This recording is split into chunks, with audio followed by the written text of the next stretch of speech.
على سيدنا محمد وعلى آله وصحبه أجمعين ومن تبعهم بإحسان إلى يوم الدين أما بعد. قال الله تعالى في القرآن الكريم: أعوذ بالله من الشيطان الرجيم. بسم الله الرحمن الرحيم. يا أيها الذين آمنوا اتقوا الله ولتنظر نفس ما قدمت لغد واتقوا الله إن الله خبير بما تعملون. Yang sama-sama kita hormati Ketua DKM Masjid Miftahul Jannah beserta para pengurusnya. Kita doakan bersama-sama semoga beliau dan para pengurus yang lainnya Allah berikan kekuatan, Allah berikan kesehatan sehingga bisa terus menjadi pengurus Masjid Miftahul Jannah, mengurusi Masjid Miftahul Jannah yang menjadi amanah dari warga-warga perumahan Mekarsari Permai. Yang kami hormati jamaah para sesepuh yang hadir pada pagi hari ini, semoga kita senantiasa mendapatkan keberkahan, rahmat dan ridha Allah Subhanahu wa taala. Puja dan puji senantiasa kita panjatkan kehadirat Allah Subhanahu wa taala atas segala nikmat yang telah Allah berikan kepada kita, sehingga tentunya atas izin Allah Subhanahu wa taala Allah telah menggerakkan hati kita sehingga kita mampu melangkahkan kaki ke tempat yang mulia ini. Setelah tadi kita melaksanakan sholat subuh berjamaah, dilanjutkan dengan iktikaf sambil menunggu syuruk, yaitu mendengarkan tausiah dan lain sebagainya. Itu semua mudah-mudahan mengundang rahmat dan ridhonya Allah Subhanahu wa taala. Semoga langkah kaki kita menuju tempat ini, setiap langkahnya Allah catat sebagai amal kebaikan dan setiap langkahnya menggugurkan atas dosa-dosa kita. Semakin jauh kita menuju tempat ini, maka semakin banyak pahala yang kita dapatkan dari Allah Subhanahu wa taala, semakin banyak dosa-dosa yang telah gugur dari diri kita. Dari sini yang paling jauh dari mana ya? Dari Ketapang. Paling dekat Pak Ahmad ya. Jadi Pak Ahmad nanti muter dulu ke itu Pak Ahmad, ke Puring Kuning biar pahalanya banyak gitu. Dan makin jauh makin banyak. Malah jadi Pak Ahmad kalau pengen banyak, kalau muter dulu ke Kolom Raja Pak Ahmad. Baru ke masjid. Salawat dan salam selalu dan senantiasa kita haturkan kepada Nabi Akhirul Zaman wa Khatamin Nabiyyin, penutup para nabi, yakni baginda Rasulullah Muhammad sallallahu alaihi wasallam, kepada keluarga dan para sahabatnya, dan tentunya harapan kita semua, cita-cita kita semua mendapat syafaat dari baginda Rasul nanti di yaumil qiyamah. Amin ya Allah ya rabbal alamin. Bapak-bapak jamaah rahimakumullah, pada kesempatan pagi hari ini Al-Fakir sedikit menyampaikan tentang tema yang sudah disampaikan tadi, yaitu 4 nasihat baginda Rasulullah sallallahu alaihi wasallam.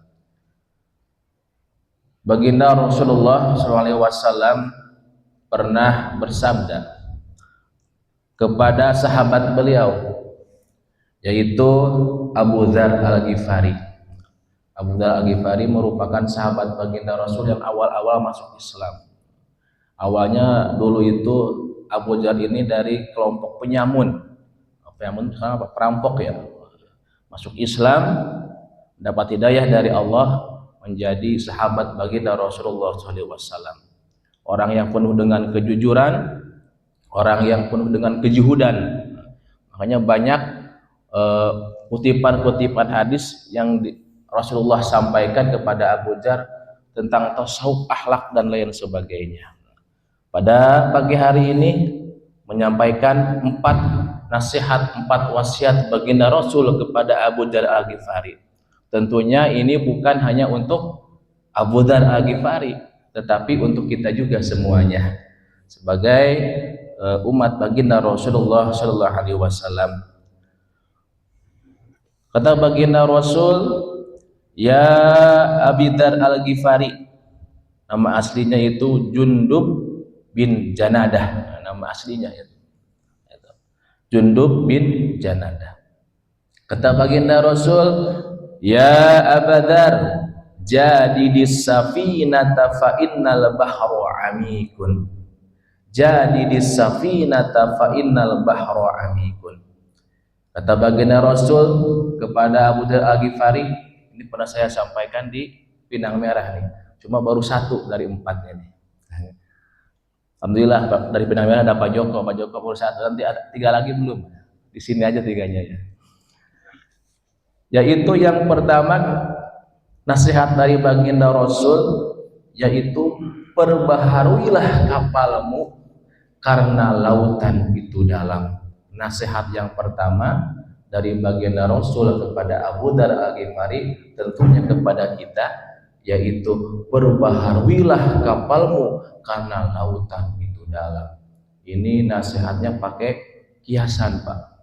Pakai apa namanya? Pribahasa lah kalau orang Indonesia mah. Kiasan. Saya tidak memaknai sendiri, Pak. Syekh Nawawi Al-Jawi Al-Bantani memaknai daripada nasihat baginda Rasul ini. Saya nggak berani menghayal-hayal apa maksudnya nih hadisnya. Yang kami kutip dari kitab Nasmul Ibad Syekh Nawawi Al-Jawi Al-Bantani, maksud daripada perbaharuilah kapalmu, yaitu perbaharuilah niatmu. Jadi kapal itu, kata Syekh Nawawi, diibaratkan seperti niat. Karena kapal itu akan berlayar kemana saja, mau ke kanan, mau ke kiri, mau ke barat, ke timur. Termasuk kita, ketika kita mau melangkah kemanapun, sesuai dengan niat kita. Bahkan niat ini kita sering membaca kitab Riyadhus Shalihin, Riyadhus Shalihin, Imam Nawawi. Ada Syekh Nawawi, ada Imam Nawawi, Pak ya, beda ya. Kalau Imam Nawawi dari Timur Tengah, kalau Syekh Nawawi dari Indonesia, Banten, yang pernah menjadi imam di Makkah, ya. Meninggalnya pun di sana. Dimasukkan ke dalam bab yang pertama, niat itu. Kalau kita buka kitab Riyadhus Shalihin, bab pertama itu tentang niat. Maka kata baginda Rasul, perbaharuilah niatmu karena lautan itu dalam. Niat itu apa sih? Niat itu kalau menurut fikih itu qasdu syai'in muqtarinan bi fi'lihi. Keinginan menyengaja untuk melakukan sesuatu berbarengan dengan mengerjakannya. Kalau kita ingin mengerjakan sesuatu harus ada aksi, berarti itu niat. Kalau kita baru pengen ini aja, ingin doang, belum ada aksi, itu bukan niat, Pak. Itu baru azam, keinginan yang kuat. Contoh, kita niat mau umroh. Kalau kita niat mau umroh, berarti harus ada aksi yang kita kerjakan. Nah, nabung atau daftar umroh. Kalau kita niat pengen umroh, belum daftar, belum nabung, bukan niat, Pak, itu baru pengen. Kita mau pergi haji, belum daftar haji, Pak. Kita niat, saya niat naik haji, tapi belum daftar haji, itu bukan niat, Pak. Baru ingin, namanya kalau dalam bahasa fikih itu azam, keinginan yang kuat. Termasuk kita mau makan, kita niat makan apa pengen makan? Kalau kita pengen makan, ya kita diam aja, pengen makan. Kalau kita niat makan, kita berdiri, ambil piring, centong nasi, berarti itu niat makan. Maka suka ada bahasa anak-anak sekarang, gak niat loh, gitu. Karena nggak ada aksi, ngajakin main tapi diam aja di rumah gitu. Jadi yang namanya niat itu keinginan kita untuk mengerjakan sesuatu berbarengan dengan mengerjakannya. Kalau tidak ada aksi bukan niat itu. Ya. Harus ada aksinya. Itu baru niat. Kalau cuma angan-angan apalagi menghayal, aduh, bukan niat pengen beli mie ayam. Pengen beli mie ayam kalau belum berangkat naik motor boleh ke tukang mie ayam itu niat. Maka baginda Rasul mengingatkan kita untuk perbaharui niat kita. Kenapa? Karena dalam kita mengarungi lautan kehidupan ini begitu banyak godaan, begitu banyak ujian, ada badai, ada batu karang, ombak yang tinggi, bahkan di dalamnya banyak ikan-ikan yang bisa menghancurkan kapal kita sehingga membuyarkan tujuan kita dalam mengarungi kehidupan ini. Apa tujuan kita? Sesuai dengan firman Allah, wa ma khalaqtul jinna wal insa illa liya'budun. Tidaklah aku ciptakan jin dan manusia kecuali untuk ibadah kepada Allah Subhanahu wa taala. Khalaqtu pakai fiil madi, jinna pakai nun taukid. Ini teman-teman benar, sungguh-sungguh Allah menciptakan kita jin untuk beribadah kepada Allah Subhanahu wa taala. Maka niatkan kita menjalani kehidupan ini tujuannya kemana? Untuk ibadah kepada Allah Subhanahu wa taala. Karena godaan-godaan dunia ini bisa membuyarkan tujuan kita itu. Yang namanya di dunia kan banyak godaan, Pak ya. Termasuk yang berbicara di depan ini godaannya banyak juga. Kadang ngobrolnya pintar, ngobrol mah ya panjang, malah godaannya tambah gede. Gitu. Kalau kita tidak update, jadi bukan aplikasi aja yang diupdate, Pak ya, bukan HP aja yang diupdate, niat perlu diupdate biar tidak melenceng, biar tetap lurus menuju Allah Subhanahu wa taala.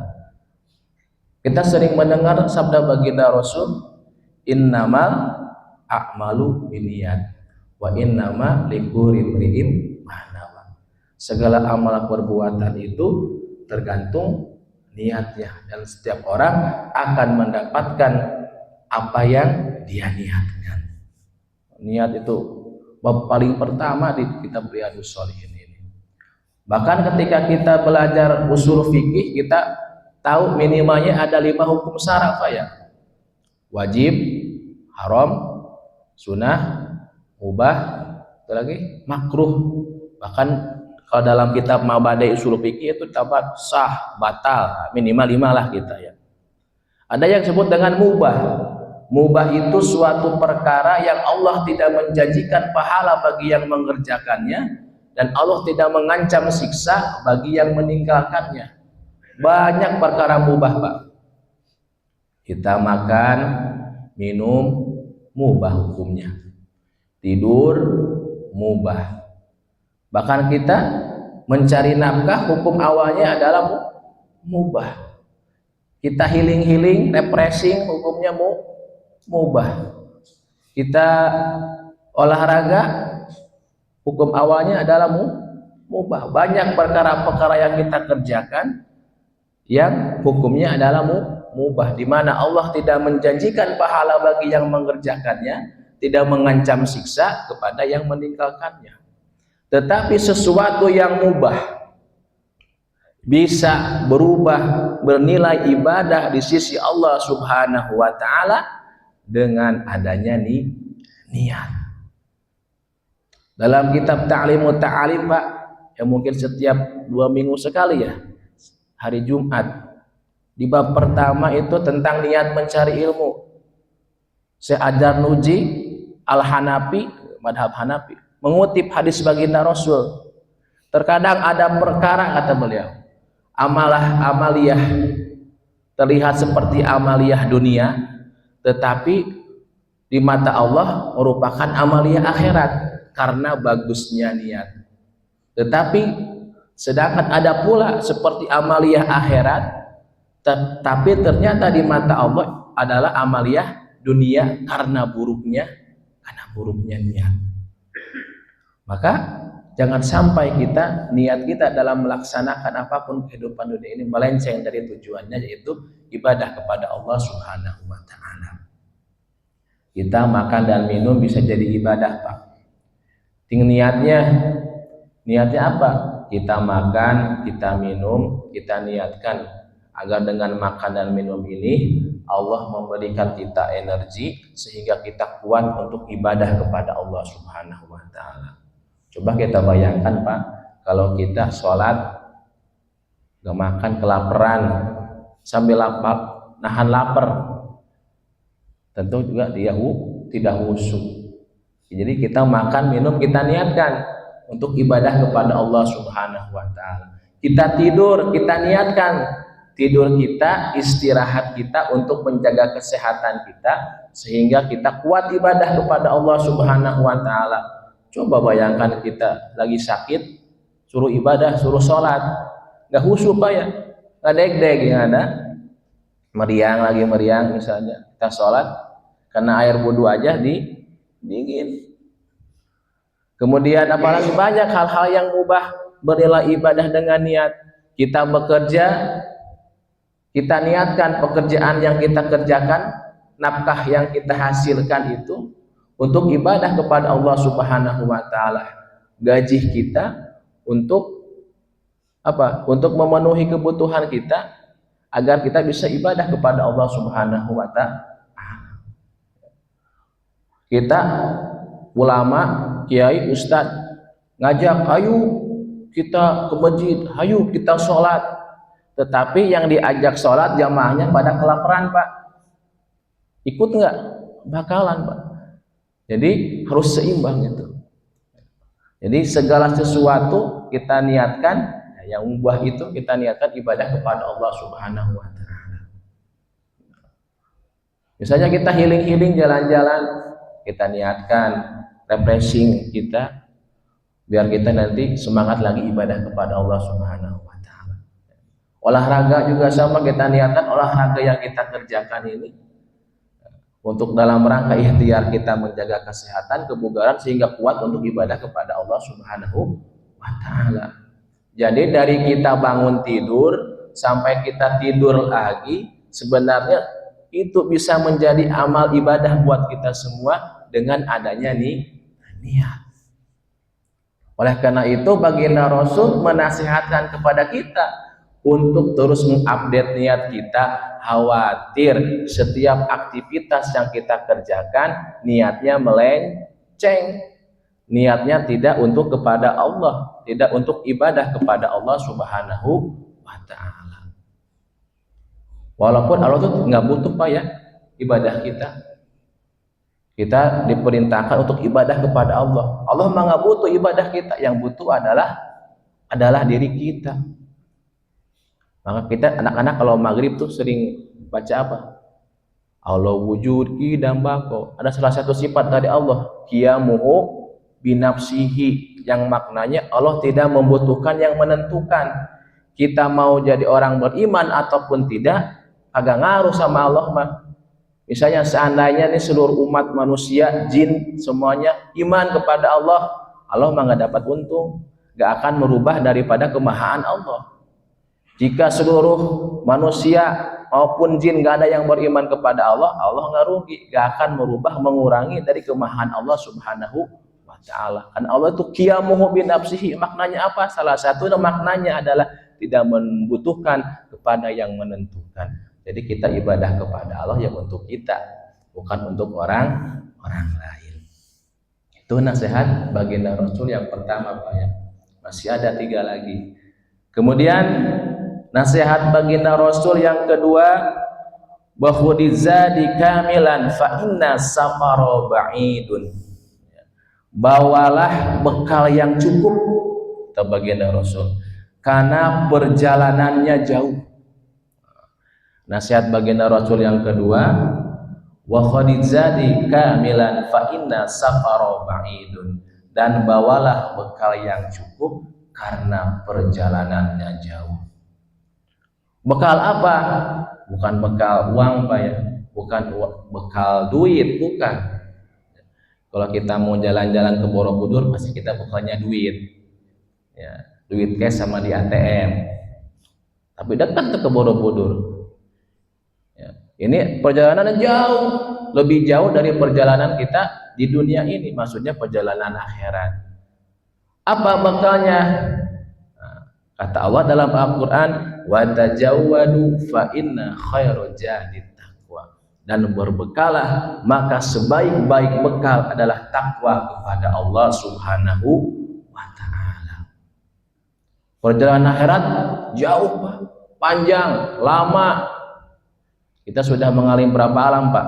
Pertama kita ada di alam ruh, berpindah ke alam rahim, berpindah lagi ke alam dunia. Nanti kita baru mengalami 3 alam Pak ini ya. Tapi bukan alam bahdukun, itu bukan ini. Alam ruh, alam rahim, alam dunia, alam barzah nanti masuk. Kemudian nanti hari kiamat, kebangkitan, kita dibangkitkan lagi, kemudian dikumpulkan di padang mahsyar, nanti ada syafaat baginda Rasul, dan kemudian apa lagi nanti hisab, penyerahan catatan amal, mizan. Sebelum ke mizan kita ke telaga baginda Rasul Al-Kautsar, baru antara surga dan neraka. Ternyata perjalanan kita masih panjang, masih jauh, beribu-ribu tahun. Kita tertahan di padang mahsyar aja sampai 50.000 tahun dengan penuh penderitaan. Ya. Penderitaan di alam dunia ini digabungkan tidak sebanding dengan penderitaan di padang mahsyar. Sesuai dengan amalnya masing-masing. Matahari begitu dekat, keringat bercucuran, tergantung amalnya. Ada yang kerendam keringat sampai dengkul katanya dalam kitab-kitab para ulama. Ada yang sampai tenggelam kena keringat, dikejar-kejar oleh api dan lain sebagainya. Pokoknya penuh penderitaan. Ya. Makanya kalau ibadah haji ada namanya wukuf. Itu gambaran di padang Arafah, di padang mahsyar. Sampai orang-orang di padang mahsyar itu pengen buru-buru selesai nih penderitaan di padang mahsyar ini. Saking penuh penderitaan di padang mahsyar. Bagaimana caranya ini biar buru-buru selesai ini padang mahsyar? Akhirnya itu yang kita sering dengar itu. Ada sebagian orang yang datang kepada Nabi untuk meminta syafaat. Datang kepada Nabi Adam, gak bisa kasih syafaat. Kepada Nabi Nuh, kepada Nabi Ibrahim, kepada Nabi Musa, dan akhirnya yang bisa memberi syafaat adalah baginda Rasulullah Sallallahu Alaihi Wasallam. Syafaatul uzma. Syafaatul uzma ini berlaku untuk seluruh manusia dan jin. Makanya Nabi Muhammad dipuji-puji di langit dan di bumi saat itu. Nanti. Jadi yang mendapat syafaat itu bukan hanya orang Islam Pak. Syafaatul uzma itu semua manusia dari zaman Nabi Adam sampai nanti hari akhir dapat syafaat uzma dari baginda Rasul, yaitu itu untuk menentukan hukum nantinya. Saking penuh penderitaan di padang mahsyar, pengen buru-buru ditentukan hukumnya, gak mau digantung. Ada lagu gantung Pak ya, Meli Guslau. Di sini aja nggak boleh nyanyi.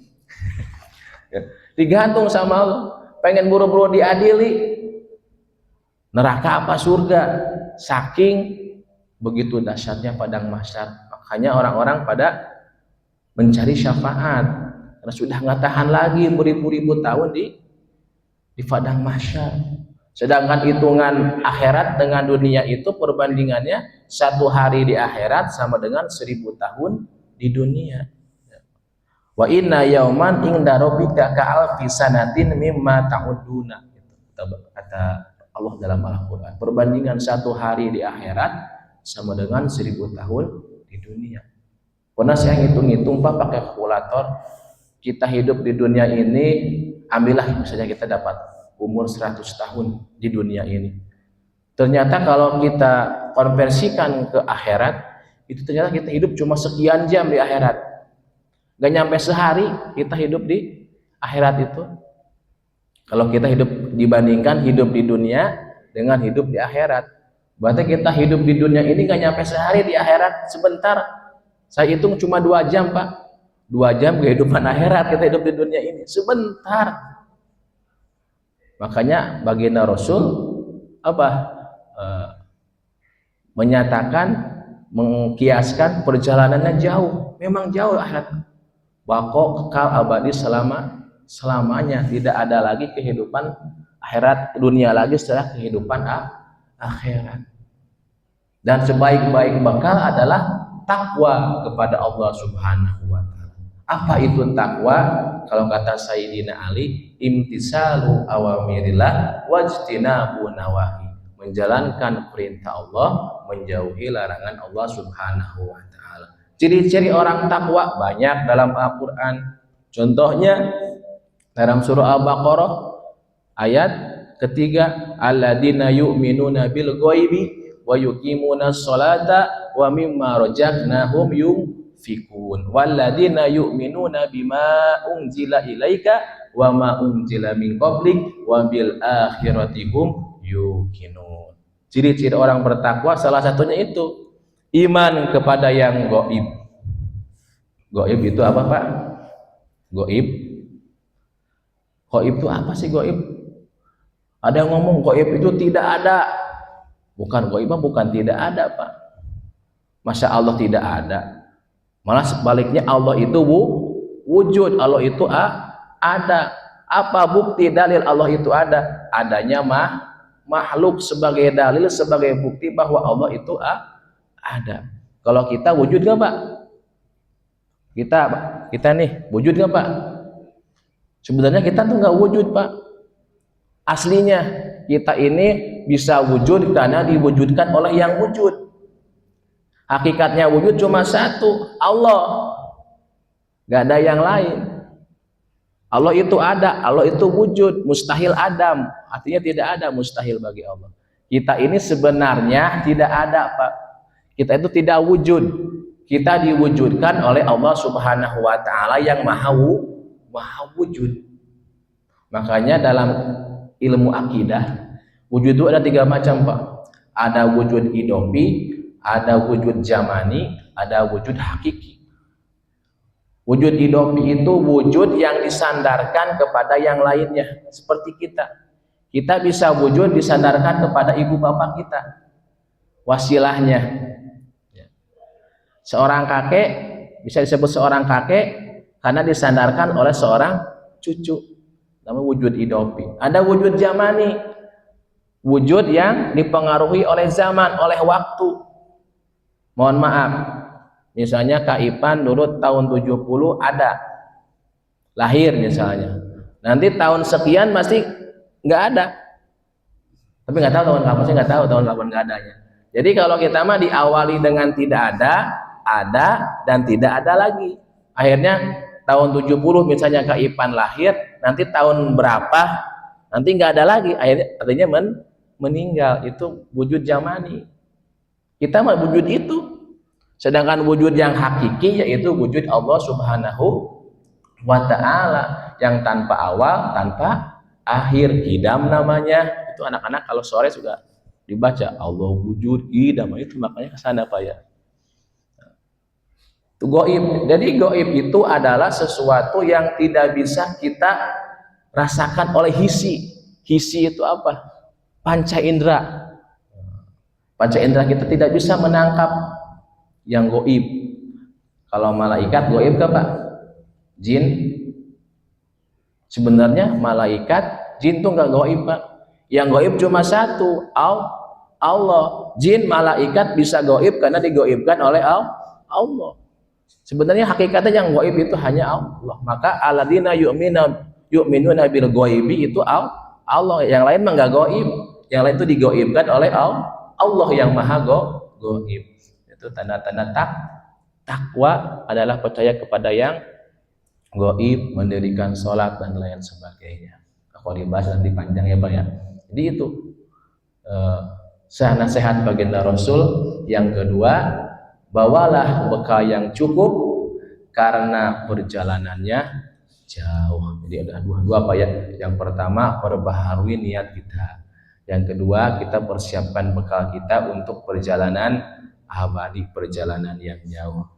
Kemudian nasihat baginda Rasul yang ketiga, Pak, wa khifi fil himla. khafifil himla fa inna aqobata ka'udun. Ringankanlah beban muatan karena bukit yang terjal. Masih berupa kiasan nasihatnya ini. Kata baginda Rasul, ringankanlah muatan karena bukit yang terjal. Bukit yang terjal itu perumpamaan kehidupan akhirat tadi, Pak. Karena tadi penuh penderitaan, penuh perjalanan panjang di alam akhirat, maka kita perlu meringankan beban muatan kita agar kita bisa melewati tahapan-tahapan di akhirat tersebut, dari padang mahsyar sampai nanti ke menyeberang Shiratal Mustaqim. Sirat itu menurut keterangan itu tanjakannya 1000 tahun akhirat, datarnya 1000 tahun akhirat, turunnya 1000 tahun akhirat.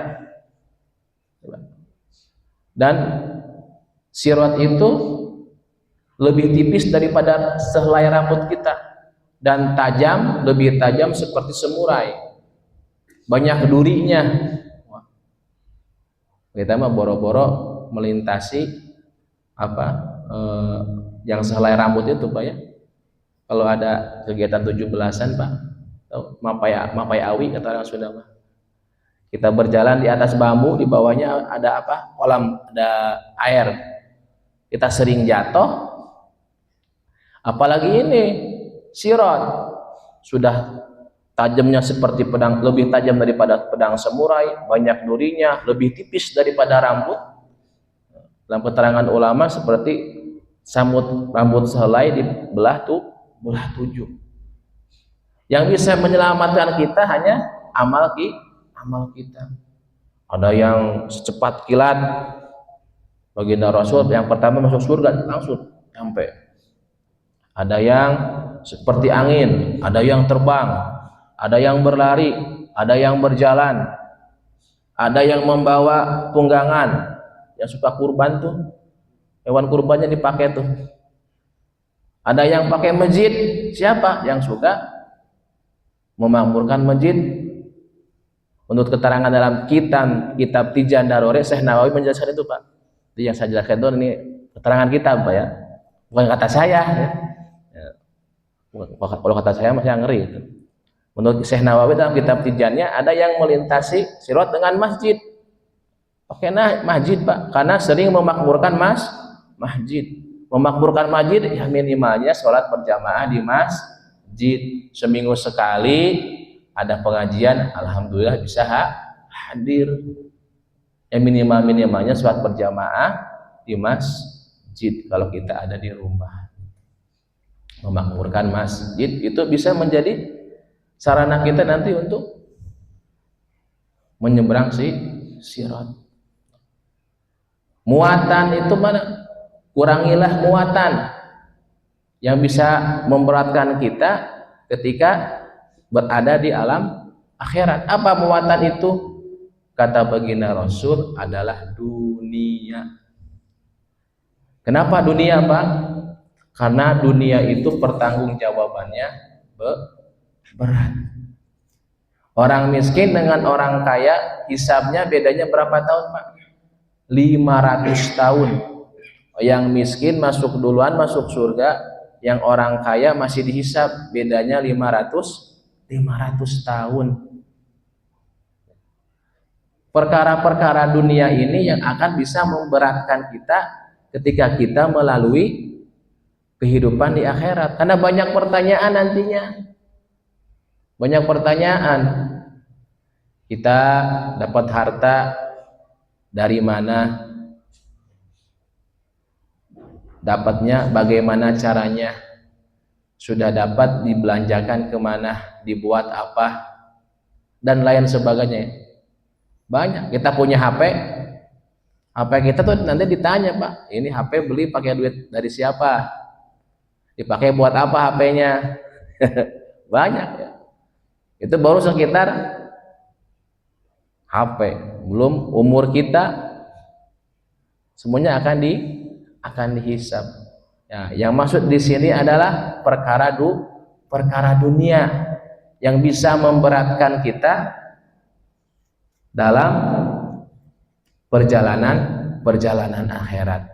Bahkan saking juhudnya ada baginda Rasul memberikan nasihat lagi kepada Abu Jar. Abu Jar, di depan nanti akan ada bukit yang terjal, sulit untuk dilalui kecuali orang yang muatannya ringan. Ada seorang sahabat bertanya, apakah saya termasuk yang ringan bawaan? Kemudian baginda Rasul nanya, kamu punya makanan hari ini? Punya. Kamu punya makanan untuk besok? Punya. Kamu punya makanan untuk lusa? Tidak. Seandainya kamu punya makanan untuk lusa, maka termasuk orang yang muatannya berat. Bukan berarti kita tidak boleh tidak boleh dunia, bukan, tetapi bagaimana cara kita agar dunia ini tidak menjadi beban kita nanti di akhirat.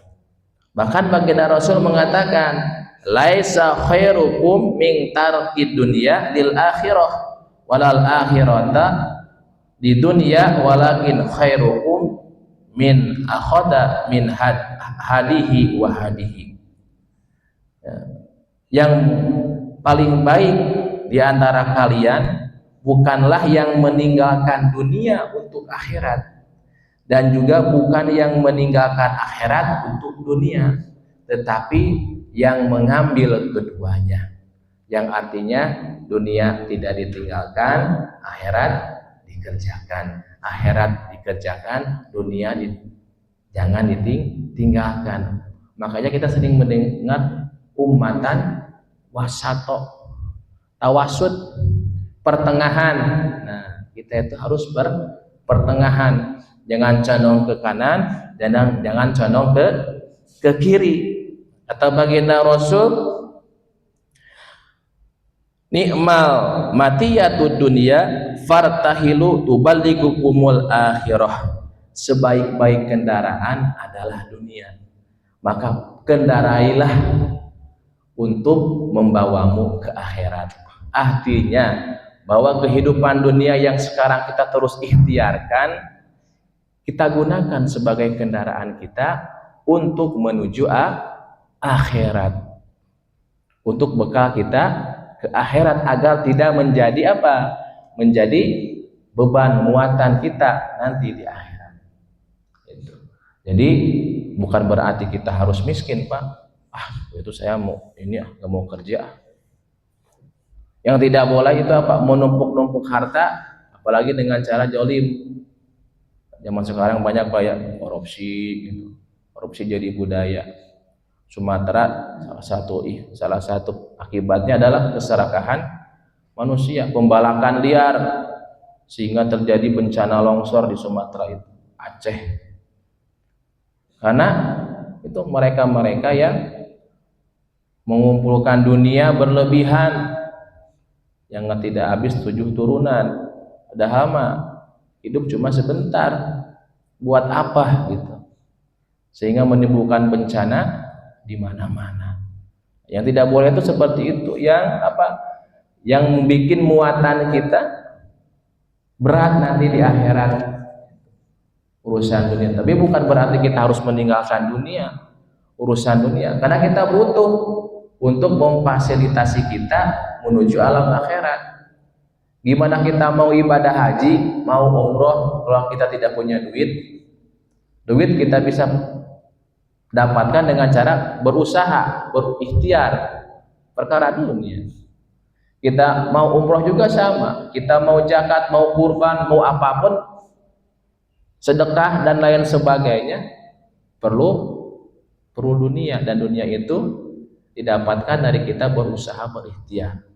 Berarti kata baginda Rasul, sebaik-baik kita bukan yang meninggalkan dunia untuk akhirat, dan bukan orang yang meninggalkan akhirat untuk dunia. Kita ada di pertengahan, tawasud, mengambil keduanya, dan kita gunakan dunia untuk kendaraan kita menuju alam akhirat. Kita dapat harta, kita pergunakan untuk keluarga kita, untuk pendidikan anak-anak kita dan lain sebagainya, secukupnya, cukupnya ya Pak ya, cukup buat naik haji, itu cukup ya.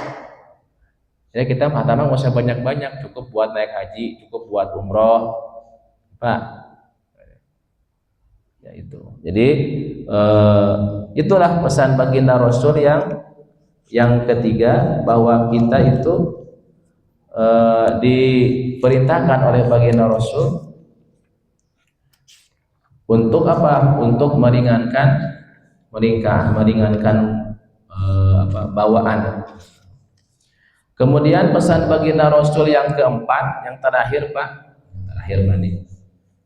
Jadi yang pertama perbaharui niat kita, yang kedua siapkan bekal yaitu takwa, kurangi muatan kita, beban dunia kita, dan yang ketiga, yang terakhir, wakhlisil amala fa inna najida basirun, dan ikhlaslah dalam beramal karena Allah Maha teliti. Nah, itu pesan baginda Rasul yang terakhir, yaitu ikhlaslah kita dalam beramal karena Allah Maha teliti. Sesuatu yang kecil dengan ikhlas itu nilainya begitu besar. Walaupun ikhlas itu tidak masuk ke dalam rukun-rukun dalam fikih. Dalam fikih nggak ada Pak, rukun sholat ada ikhlas, nggak ada. Ada cuma niat salah satunya. Karena ikhlas itu ruhnya. Kalau kita jasad ada ruhnya, itu ruhnya. Yang diterima oleh Allah Subhanahu wa taala adalah amaliyah yang ikhlas. Allah Maha teliti. Allah tahu bagaimana hati kita. Kita mah jangan lihat orang lain Pak ya. Kalau ikhlas jangan lihat orang lain. Karena ini masalah hati, lihat diri kita. Bahkan niat sedalam-dalamnya lautan ada yang lebih dalam Pak. Lautan dalam Pak, berapa ribu meter Pak laut? Sampai ribuan meter laut dalamnya ya. Ada yang lebih dalam daripada laut Pak. Apa? Kalau hati manusia, tidak ada yang bisa menyelami hati seseorang selain dirinya dan Allah Subhanahu wa taala. Kita cuma mau nebak-nebak dari sorotan matanya sepertinya ini. Itu mah kan tebak-tebakan aja.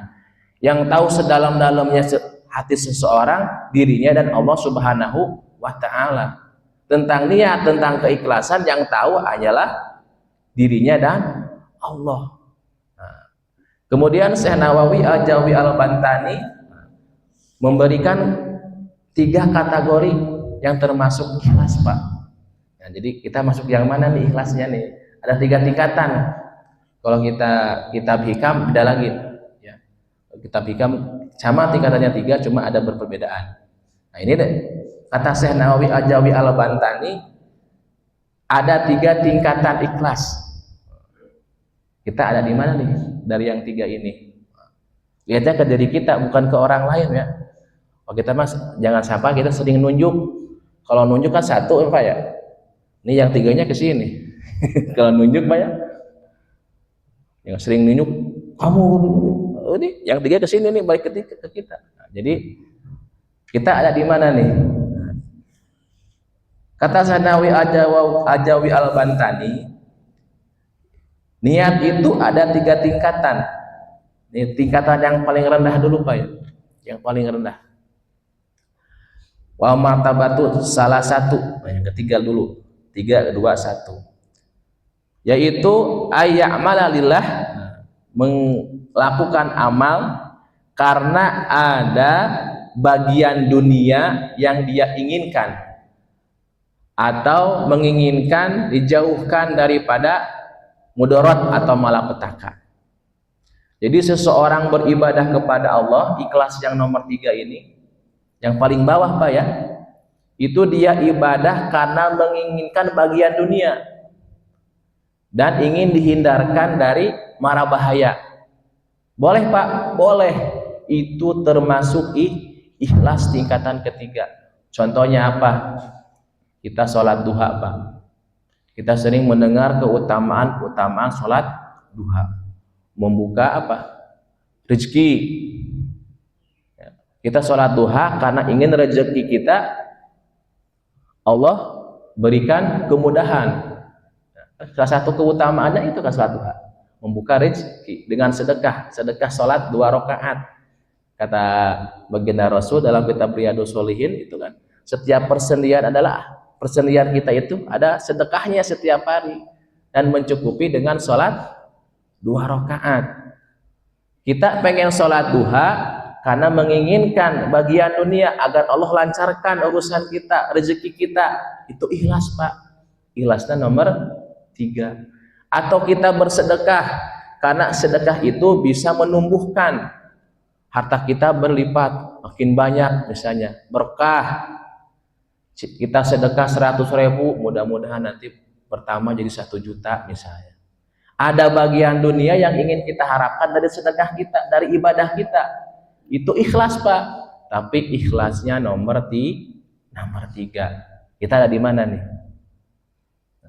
Yang kedua, menurut Syekh Nawawi Al-Jawi Al-Bantani, ikhlas yang nomor 2 itu kita mengerjakan amal ibadah karena takut akan siksa Allah dan ingin mendapatkan bagian surga, nikmat nanti di akhirat.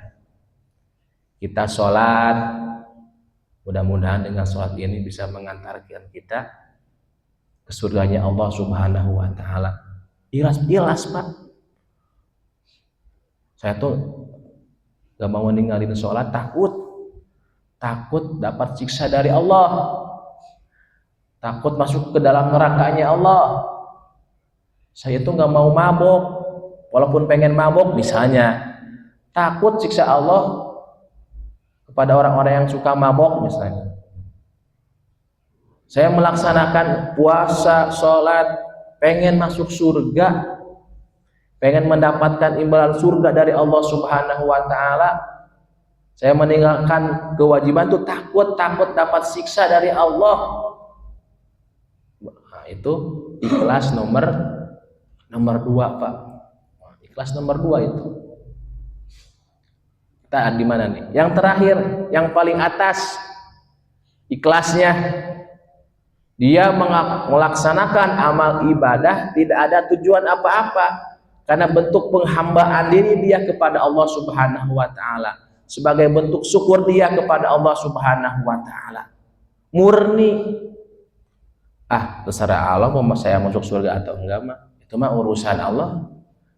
Masuk neraka atau kagak, itu urusan Allah. Saya mah cuma diperintah Allah untuk ibadah, untuk bersyukur kepada Allah. Masalah neraka, surga, dunia, itu mah urusan Allah, biar Allah yang ngatur.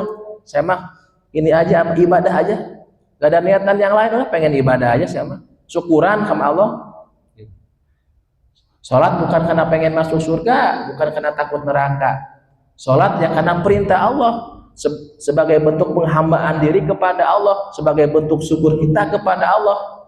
Ikhlas nomor 1, Pak, itu. Ya, kita sedekah, ya memang perintah Allah suruh sedekah. Dapat harta bukan dari jerih payah kita, itu dari Allah. Kita cuma berusaha, Allah yang memberikan. Kata Allah sedekah, ya sedekah. Kata Allah zakat, ya zakat. Kita punya harta, suruh haji, ya haji. Semua perintah Allah, larangan Allah. Perintah dikerjakan, larangan ditinggalkan, bukan karena apa-apa, karena penghambaan diri kepada Allah Subhanahu wa Ta'ala, ibadah kepada Allah Subhanahu wa Ta'ala, gak ada niatan apa-apa. Rajin sholat duha, ya karena Allah memerintahkan kita melaksanakan ibadah sunnah sholat duha. Mau rezeki dibuka atau enggak ya terserah Allah lah, itu mah urusan Allah. Saya mah pengen sholat duha aja, mengamalkan sunnah biar dapat penghambaan aja gitu. Belum belas aja gitu ibadahnya. Nah, dari 3 tingkatan ini kita ada di mana nih hari ini? Apakah di nomor 1? Alhamdulillah kalau kita di nomor 1. Nomor 2, alhamdulillah. Nomor 3, ya alhamdulillah. Jadi kalau kita masih ada di nomor 3, mari kita tingkatkan ke level nomor 2. Kalau level nomor 2 sudah naik, kita tingkatkan lagi ke level nomor 1. Nah, selain 3 itu tidak ikhlas alias ria. Dan ria itu dosa. Makanya orang yang kagak ikhlas gimana menurut fikihnya? Dosa, Pak. Karena di luar 3 tingkatan itu berarti dia ria. Dan yang tahu dia ria atau tidak bukan orang lain, dirinya. Jangan sampai kita menjas orang lain, wah gak ikhlas lu, ria lu. Jangan. Kita nggak tahu maksud dia. Ya. Contohnya ada saudara kita misalnya ibadah bikin status SW di WA. Jangan sampai kita suujon, Pak. Wah nggak ria tuh, gak ikhlas. Jangan-jangan bukan itu, Pak, maksudnya. Mungkin memotivasi orang lain untuk beramal. Kita husnudzon aja, ya. Jangan sampai kita menuduh, wah, orang ibadah bikin SW mulu nih, statusin mulu. Mungkin itu untuk mengajak kita husnudzonnya, Pak, ya. Agar kita juga sama, bersemangat, berlomba-lomba dalam kebaikan. Jangan sampai menjas, wah, ibadah ini mulu. Itu yang bikin hati kita gelisah, galau itu. Biarkan saja ya, karena yang tahu ria atau tidak dia hatinya, kolbunya itu. Nah, kita berada di tingkatan yang mana nih? Kalau di luar tingkatan yang 3 itu termasuk ria. Nah, dan ria itu adalah syirik hobi, kata baginda Rasul. Beribadah di luar daripada Allah Subhanahu wa taala. Ada syirik jali, syirik khafi. Jali jelas-jelas ya. Menyembah berhala itu kan udah syirik jali, jelas-jelas.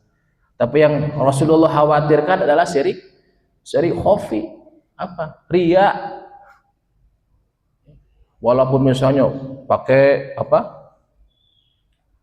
baju mau sholat berjamaah misalnya. Wah, rapih wangi.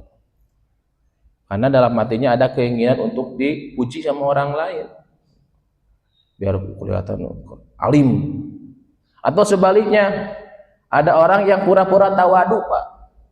Pakaian sederhana, duduk di belakang, karena pengen disebut orang tawadu. Sama juga itu. Nah, itu bukan untuk diri kita, bukan orang lain ya. Nah, diri kita nih, kita termasuk yang mana ini? Kalau ada seperti itu maka harus dihindari. Gitu. Jangan sampai kita beramal di luar dari tingkatan 3 ikhlas itu. Itu namanya ria. Nah, mungkin itu pada kesempatan pagi hari ini 4 nasihat baginda Rasul yang dapat kita petik perjalanan hikmahnya. Yaitu yang pertama tadi, mari kita perbaharui niat kita. Mumpung kita masih ada di alam dunia ini, bahwa niat kita hidup di dunia ini sesuai dengan tujuannya, yaitu ibadah kepada Allah, agar setiap langkah kita, setiap perjalanan hidup kita ini tujuannya kepada Allah Subhanahu wa taala. Kemudian yang kedua, siapkan bekal kita untuk kehidupan akhirat nanti yang kekal abadi, yang jauh perjalanannya. Yang ketiga, kurangi muatan beban kita yang bisa menghalangi, memberatkan kita di alam akhirat. Yang keempat, mari kita berusaha untuk melakukan amal ibadah dengan ikhlas dengan 3 tingkatan tadi. Mari kita teruskan kita tingkatkan terus level ikhlas kita. Mungkin itu yang dapat kami sampaikan. Terima kasih atas perhatiannya.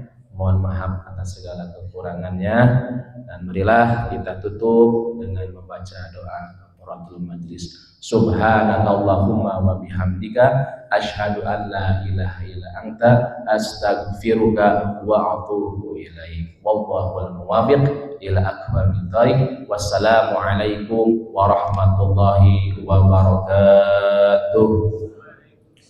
Sallallahu ala Muhammad sallallahu alaihi wasallam. sallallahu ala Muhammad sallallahu alaihi wasallam sallallahu ala Muhammad sallallahu alaihi wasallam sallallahu ala Muhammad sallallahu alaihi wasallam sallallahu ala Muhammad sallallahu alaihi wasallam sallallahu ala Muhammad sallallahu alaihi wasallam sallallahu ala Muhammad sallallahu alaihi wasallam sallallahu ala Muhammad ya Rabbi salli wa sallim Allahumma salli wa sallim wa barik alaihi.